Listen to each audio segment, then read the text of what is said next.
구호를 한번 외쳐봅시다. 믿음으로의 1%의 아멘. 감사합니다. 저는 교회에서도 그렇지만 밖에서도 친절한 요한 씨로 지내려고 노력을 합니다.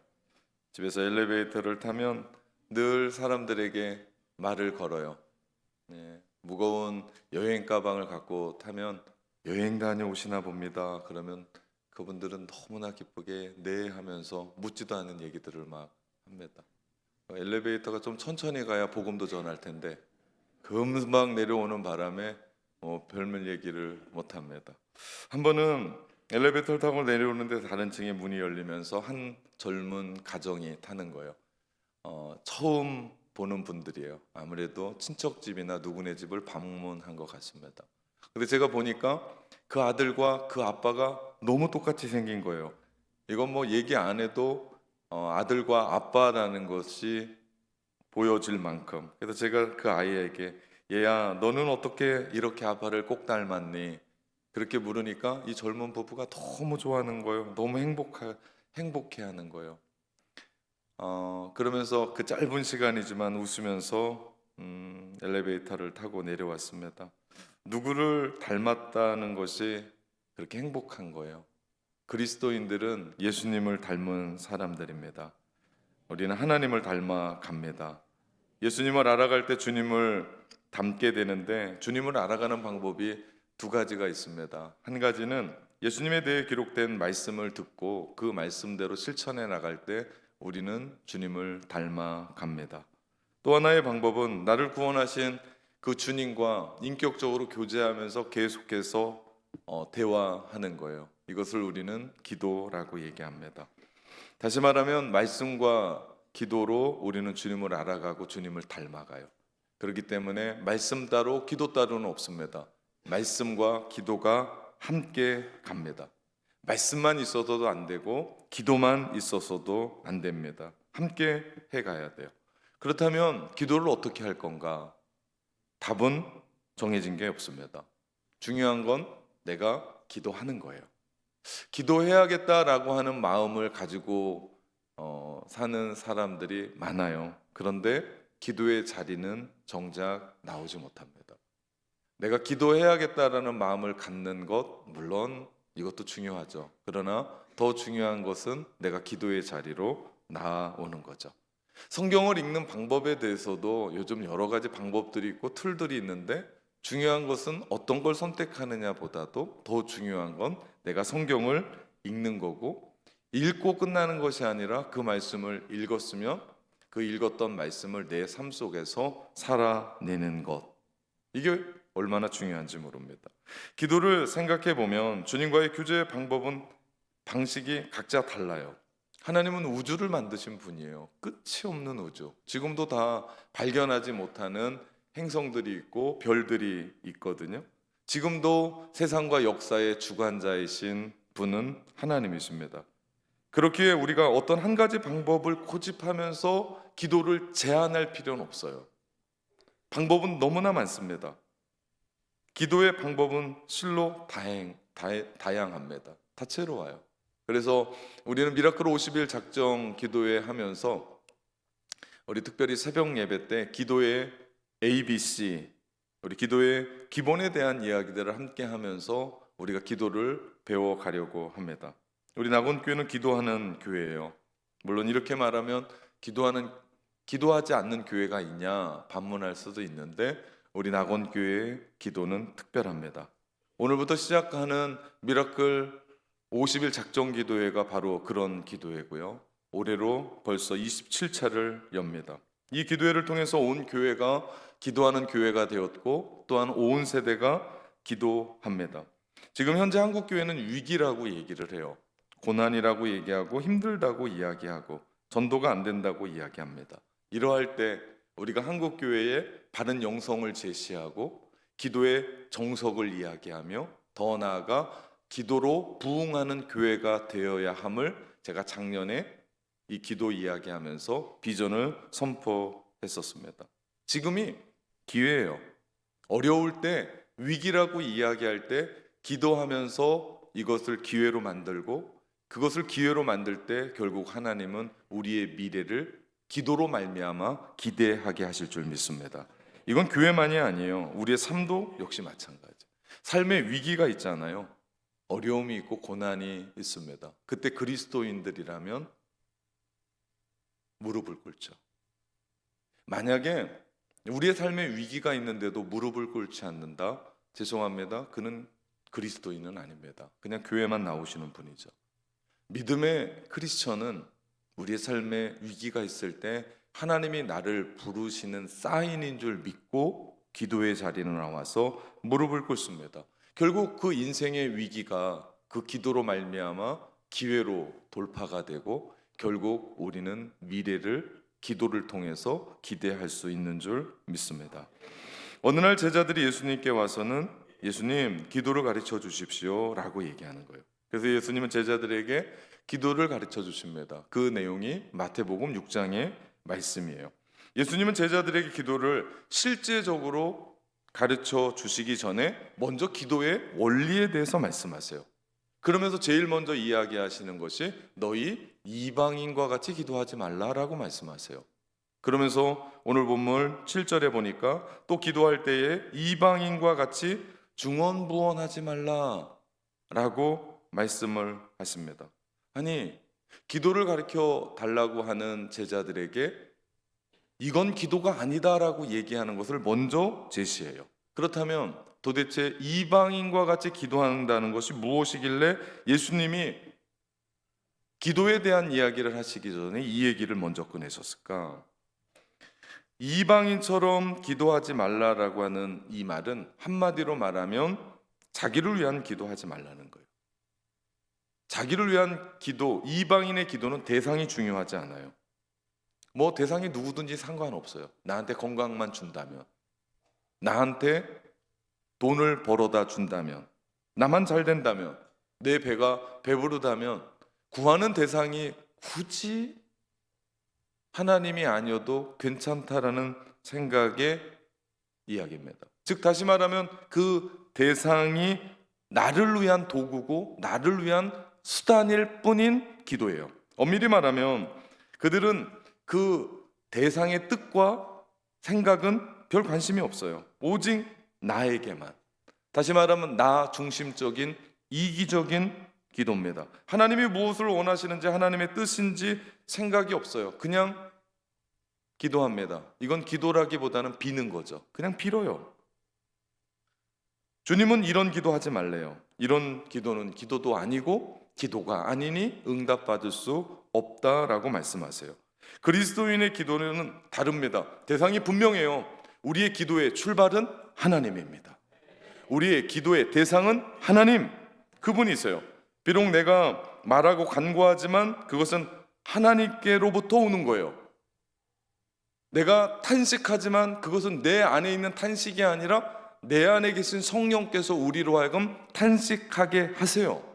그런 기도하게 하십니다. 그래서 기도하면서 눈물도 나고 기도하면서 회개도 터지고 그러면서 기도하면서 성령의 능력도 받고 기도하면서 내가 기쁜 거예요. 그러니까 기도의 자리로 오죠. 그래서 그리스도인의 기도는 내가 아니라 오직 관심이 하나님입니다. 하나님께 영광, 주께 영광, 오직 주님, 주님의 뜻 안에서 기도하는 것이 먼저입니다. 물론 처음에 기도는요, 내 중심에 기도할 수밖에 없어요. 나의 필요 때문에 기도할 수밖에 없어요. 나의 고난과 위기와 아픔 때문에 기도의 자리로 나아갈 수밖에 없어요. 그런데 기도가 깊어지고 기도를 더 오랜 시간 하다 보면 우리는 기도의 지성소에서 내 중심에서 하나님 중심으로 바뀌어 가죠. 이것이 얼마나 중요한지 몰라요. 내 뜻을 내려놓고 하나님의 뜻을 받들게 돼요. 내가 고집스럽게 생각했던 건 내려놓고 결국은 하나님이 원하시는 그런 삶을 살게 됩니다. 그렇기 때문에 기도의 핵심은 나는 죽고 주 예수 그리스도가 내 안에 사시는 겁니다. 이것이 기도의 핵심이에요. 기도할 때 기도의 원리가 있습니다. 그것은 나의 간구가 아니라 하나님의 뜻을 간구하는 거예요. 대표적인 기도, 예수님이 제자들에게 가르쳐 주셨던 주기도문이 그 대표입니다. 주기도문은 제자들의 기도의 방법을 배우기 전에 알아야 될 기도의 원리를 주님이 먼저 말씀하세요. 그 원리가 중요합니다. 그 말씀이 마태복음 6장 5절에서 8절에 있는 말씀이에요. 또 너희는 기도할 때에 외식하는 자와 같이 하지 말라. 그들은 사람에게 보이려고 회당과 큰 거리 어귀에 서서 기도하기를 좋아하느니라. 내가 진실로 너희에게 이르노니 그들은 자기 상을 이미 받았느니라. 너는 기도할 때에 내 골방에 들어가 문을 닫고 은밀한 중에 계신 내 아버지께 기도하라. 은밀한 중에 보시는 내 아버지께서 갚으시리라. 또 기도할 때 이방인들과 같이 중언부언하지 말라. 그들은 말을 많이 하여야 들으실 줄 생각하느니라. 그러므로 그들을 본받지 말라. 구하기 전에 너희에게 있어야 할 것을 하나님 너희 아버지께서 아시느니라 말씀하세요. 하나님은 우리가 기도하기 전에 우리에게 있어야 할 것을 모두 알고 계세요. 우리가 기도한다고 하나님의 뜻이 바뀌지 않아요.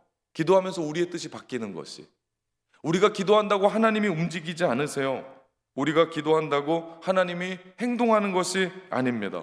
그러면 혹자는 이렇게 이야기하면 질문할 수 있어요. 그러면 기도가 뭐가 필요한가요?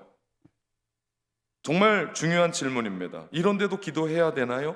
라고 물을 수 있습니다. 예, 기도해야 됩니다. 왜냐하면 하나님은 우리에게 준비해 놓으신 모든 것, 우리에게 필요를 따라 주시는 모든 것 그냥 주시지 않고 기도할 때만 주십니다. 그렇기 때문에 우리가 기도해야 되는 이유는 다만 모든 것을 다 알고 계시고 모든 것을 다 준비하고 계시는 하나님 앞에 우리에게 이미 허락하신 것을 기도함으로 받아 누리는 거예요. 없는 것 쟁취하는 게 아니에요. 이미 우리를 위해 다 아시는 그분이 우리를 위해 준비해 주셨어요. 나보다 나를 더 잘 아시고 나는 오늘밖에 몰라요. 사실 오늘도 잘 몰라요. 이 시간 지나고 나면 우리에게 어떤 일이 일어나는지 몰라요. 그런데 하나님께서 오늘 미래 누구보다도 잘 아시는 하나님께서 우리에게 꼭 맞는 맞춤형의 은혜도 주시고 맞춤형의 응답도 주시는데 어떻게 주신다? 기도하면 우리 가운데 주신다. 그렇기 때문에 기도는 내가 원하는 걸 받는 게 아니라 하나님께서 허락하신 은혜를 받아 누리는 것인 줄 믿습니다. 그래서 미라클 50일 작정 기도회가 중요한 이유는 하나님이 이미 나를 너무나 잘 아시는 그 아버지께서 우리에게 주신 것을 기도함으로 받아 누리자라고 하는 축제입니다. 억지로가 아니에요. 50일 그렇게 깨우다 보면 누가 기뻐요? 내가 기뻐요. 누구 때문에? 하나님의 응답 때문에, 하나님의 은혜 때문에, 하나님이 나를 이렇게 사랑하시는구나라는 것을 깨달을 수 있습니다. 여러분, 좋은 방법은 좋은 원리에서 나와요. 믿음에서 행함이 나오는 법입니다. 방법은 원리를 구하는 거예요. 기도를 통해 이루어지는 일은 마지막에 하나님께 영광을 돌리는 거예요. 내 영광이 아닙니다. 내 뜻대로가 아닙니다. 내가 원하는 대로 받아들이면 행복할 것 같잖아요. 아니요, 그것을 뛰어넘습니다. 기도하게 되면 나는 죽고 예수 그리스도가 내 안에 사는 것이고, 기도하게 되면 그 기도의 핵심의 원리는 결국 어떤 일이 일어나는 겁니까? 하나님께 영광 돌리는 일들이 일어납니다. 약속하신 하나님의 신실하심이 기도를 통해 성취되는 선포가 기도예요. 그렇기 때문에 우리는 받아 누리려고 이 자리에 새벽, 오전, 저녁을 아이들의 손을 붙잡고 함께 나와서 기도하는 줄 믿습니다. 이것이 우리에게 하나님의 뜻이 이루어진다는 거예요. 이렇게 되면 기도를 통해 기적을 맛봐요. 이렇게 되면 기도가 얼마나 행복한지 몰라요. 시간이 10분 지난 것 같은데 벌써 1시간이 지나가요. 그러면서 하나님의 존재가 나를 통해서 드러나고 결국 우리는 주님을 닮아가는 모습으로 서 있게 되는 줄 믿습니다. 그래서 우리 교회가 기도를 통해 부흥하려고 하는 거예요. 그냥 사람 많아지자 이게 아니에요.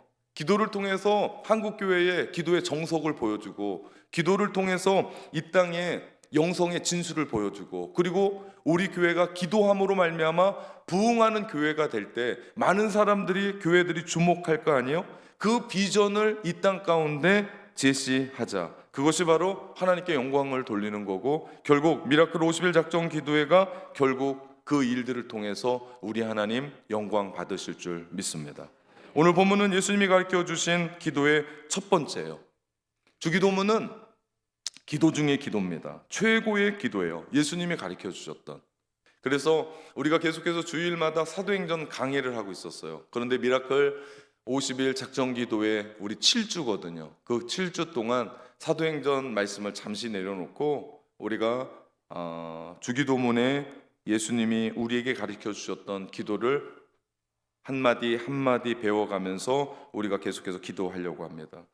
오늘은 주기도문의 첫 번째 기도입니다. 우리 9절 말씀에 보면요, 하늘에 계신 우리의 아버지여 라고 말씀합니다. 그러므로 너희는 이렇게 기도하라. 하늘에 계신 우리 아버지여. 여기까지의 말씀이에요.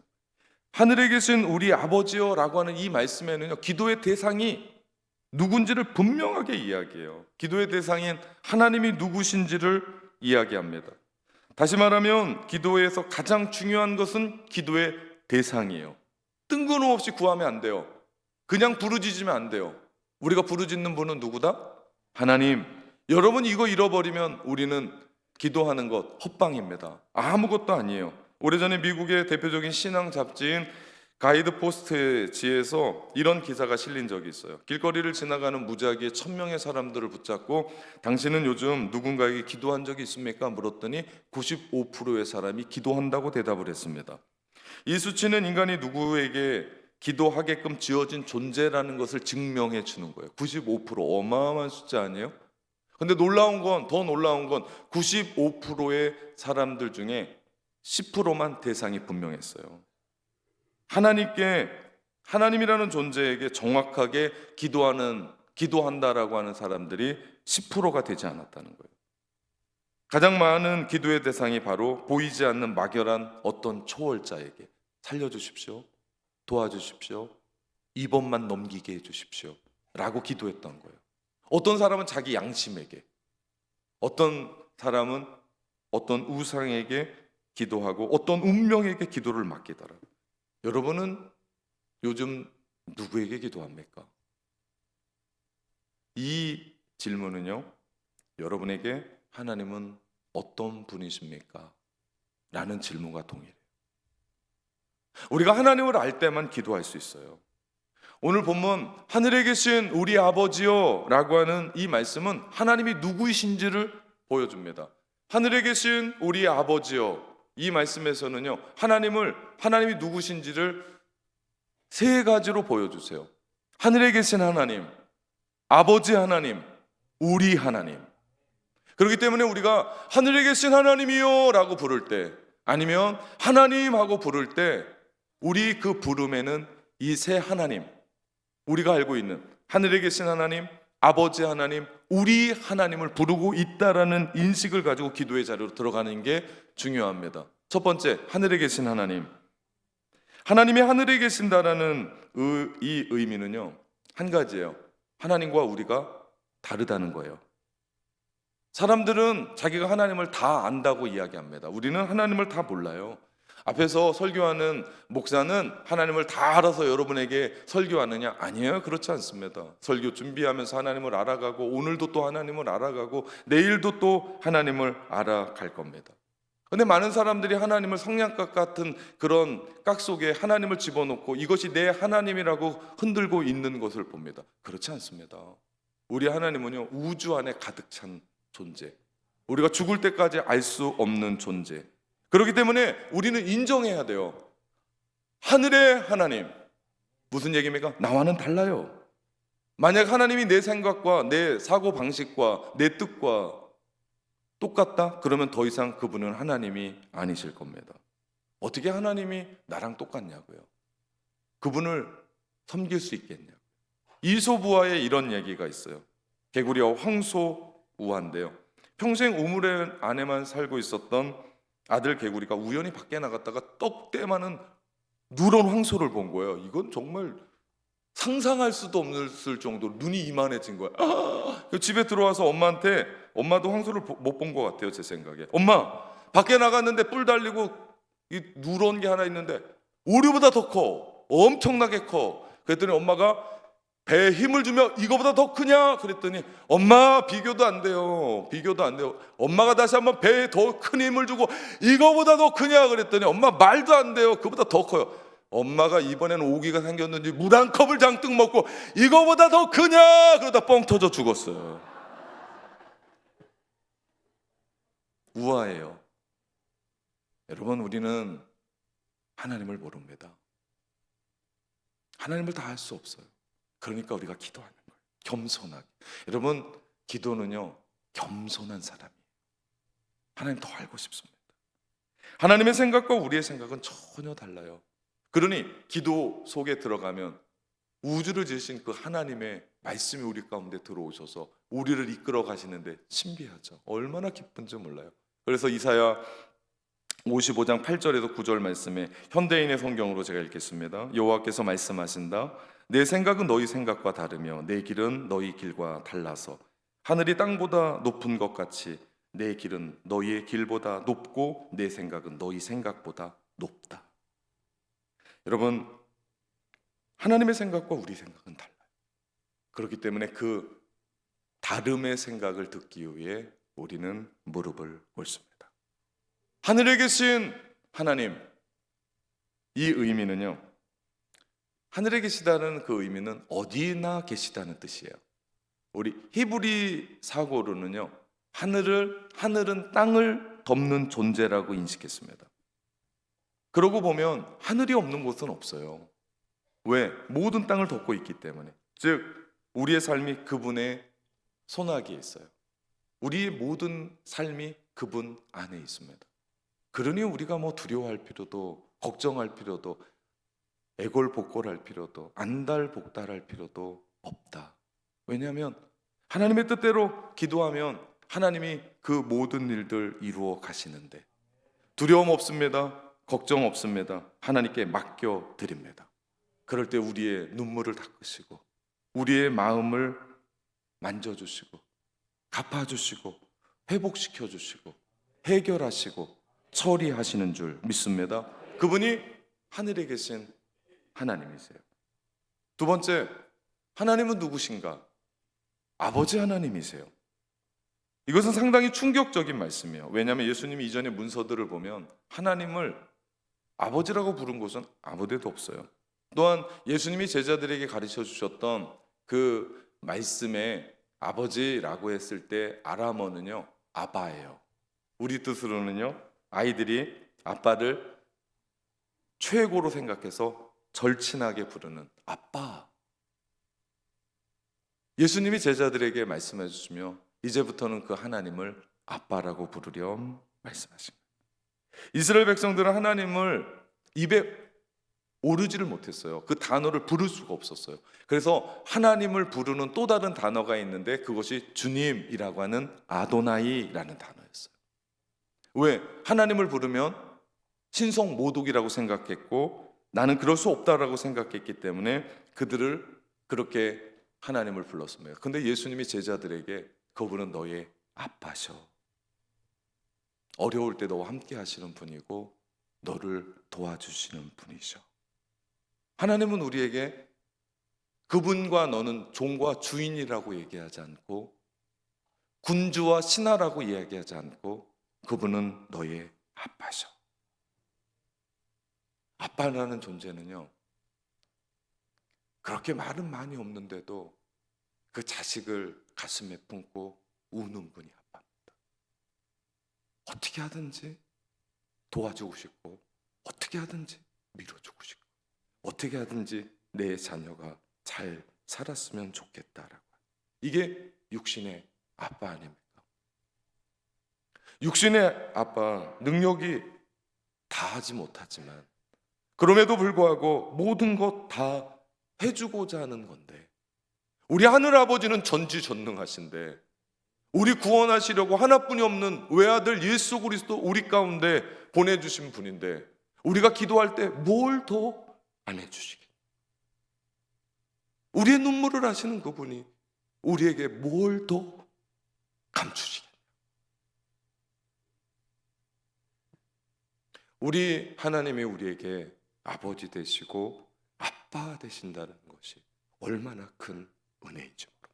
그래서 마태복음 7장 11절에 보면 너희가 악할지라도 좋은 것을 자식에게 줄 알거든 하물며 하늘에 계신 너희 아버지께서 구하는 자에게 좋은 것으로 주시지 않겠느냐. 너희가 악한 자라도 자식에게 그러는데 하늘 아버지께서 너희에게 좋은 것 주시지 않겠냐. 그래서 가장 좋은 것 주시기 원하시는 하나님께서 하나뿐이 없는 아들 예수 그리스도 이 땅에 보내주셔서 죄로 말미암아 지옥 갈 수밖에 없는 우리를 구원해 주시며 그 하나님의 사랑을 확증하신 거 아닙니까? 로마서 5장 8절 우리가 아직 죄인 되었을 때에 그리스도께서 우리를 위하여 죽으심으로 하나님께서 우리에 대한 자기의 사랑을 확증하셨느니라. 믿음은 하나님 아버지를 만나는 거예요. 믿음으로 그분을 만나요. 환난 속에 나 혼자 애쓰고 나 혼자 고민하고 나 혼자 해결하려고 몸부림치는 게 아니라 믿음으로 나를 위해 하나님의 아들을 십자가에 죽이시기까지 사랑하셨던 그 하나님을 나의 하나님, 나의 하나님 부르며 기도하며 고백하며 시작할 때 그 기도 미라클 50일 작정 기도에는 시작되는 줄 믿습니다. 그 전능하신 하나님, 창조주 하나님, 그분이 진짜 나의 아버지라는 사실이 내 영혼에 새겨지게 될 때 비로소 인생의 방황은 끝나고 행복은 시작되는 줄 믿습니다. 세 번째, 예수님 그 아버지를 우리 아버지라고 불러요. 우리 아버지라고 가르쳐 줍니다. 나의 아버지가 아니에요. 나의 하나님이 아닙니다. 우리의 하나님. 하나님이 나의 아버지일 뿐만 아니라 당신의 아버지가 돼요. 근데 그 당신은 내가 이해할 수도 없고 용서할 수도 없는 그 사람이거든요. 그런데 내 아버지, 내 안에만 갖춰주지 말고 내가 이해하지 못하고 내가 용서하지 못하고 내가 미워하는 그 사람도 아버지라는 거예요. 같은 아버지다. 내 수준으로는 이해할 수가 없고 용납되지 않는 그 사람, 우리 모두의 하나님이시다. 무슨 얘기입니까? 용납하고 받아들여야 된다는 거예요. 나만이 아니에요. 우리의 하나님. 내 교회만이 아니에요. 우리 한국교회. 그래서 어려울 때 함께 기도하며 중보하며 서는 겁니다. 그래서 우리 교회가 부흥하자는 거예요. 기도하는 그 교회 하나님이 어떻게 사용하시는지, 그래야 뭔 얘기를 할 수 있을 거 아니에요. 기도하면서 뜨거운 교회, 기도하면서 부흥하는 교회. 그래서 우리가 영적인 길을 이야기하고 기도의 정석을 얘기하고 그리고 부흥하는 교회로 그 자리에 서자. 이것은 우리 교회만의 희망이 아닙니다. 한국 교회의 희망이고 세계 교회의 희망인 줄 믿습니다. 주님이 가르쳐 주신 기도에는 기도의 대상을 명확하게 구체적으로 언급하세요. 하나님, 하늘에 계신 우리 아버지요. 그래서 주님은 우리에게 하나님을 부를 것을 얘기합니다. 그분이 누구세요? 하나님은 하늘에 계셔서 우리를 너무나 잘 알고 계세요. 그분의 손 안에 우리가 있어요.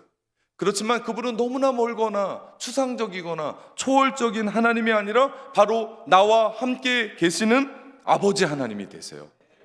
또한 우리는 내 안에 갇혀있는 하나님이 아니라 그 하나님은 또 우리의 하나님이 되세요. 예수님이 기도를 가르쳐 주시면서 첫 번째 하나님을 부르는 것으로 시작하라고 말씀합니다. 기도는 하늘에 계신 하나님을 부르는 겁니다. 아버지 하나님을 부르는 겁니다. 우리 하나님을 부르는 겁니다. 이제 우리가 불러야 돼요. 미라클 50일 작정 기도에 우리가 그 하나님을 목 놓아 부를 겁니다. 불러야 노래가 되어지고 불러야 기도가 시작되고 불러야 응답이 있는 거 아닙니까? 우리가 하늘에 계신 하나님을 부를 때, 아버지 하나님을 부를 때, 우리 하나님을 부를 때 전능하신 하나님이 우리를 도우실 거고 그분이 우리와 함께 계실 거고 우리를 위로하실 거고 우리의 기도를 들어주실 거고 그 하나님을 만날 때 비로소 이름 그대로 미라클, 기적이 시작될 줄 믿습니다. 이런 은혜의 기도 미라클 50일 기도가 되기를 우리 주님의 이름으로 축원합니다.